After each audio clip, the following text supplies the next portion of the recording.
নমস্কার প্রিয় দর্শক বন্ধুরা, এই যে ফুলটা আমি নিয়েছি এই ফুলটার নাম হচ্ছে শোলা ফুল।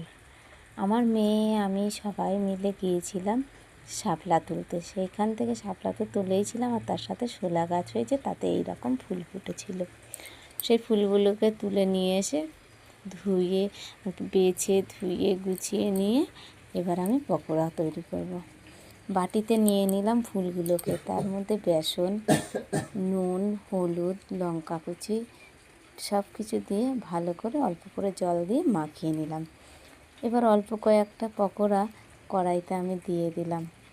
ওই পকোড়াগুলোকে আগে ভেজে নেব, তারপরে আবার আরও একটু পেঁয়াজ কুচিয়ে নিয়ে সেই যে ফুলগুলো রয়েছে সেই মাখা ফুলগুলো তার মধ্যে একটা পেঁয়াজ কুচিয়ে দিয়ে দেব। দিয়ে এরকমভাবে আবার যেভাবে মাখিয়েছিলাম সেই প্রসেসেই ওর সাথে মাখিয়ে নেব। মাখিয়ে নিয়ে আবার কড়াইতে পকোড়াগুলো দিয়ে দেবো এক এক করে। সেই পকোড়াটা দিয়ে আবার এরকমভাবে ভাজতে থাকবো।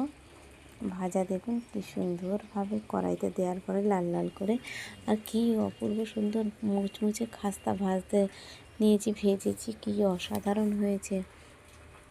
আর ভাজার পরে আমার শাশুড়ি মা আমাকে বলল যে পকোড়াগুলো কই দিলে না তো, কেমন হয়েছে? আমি বললাম ঠিক আছে, এই নাও রাখা রয়েছে। আমার শাশুড়ি মা সেই জায়গা থেকে নিয়ে দুটো খেয়ে দেখলো, বললো না খুব সুন্দর লাগছে।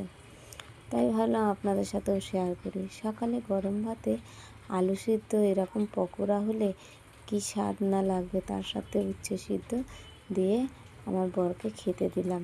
কী অসাধারণ যে লেগেছিল পকোড়াগুলো খেতে, তা আর কি বলবো।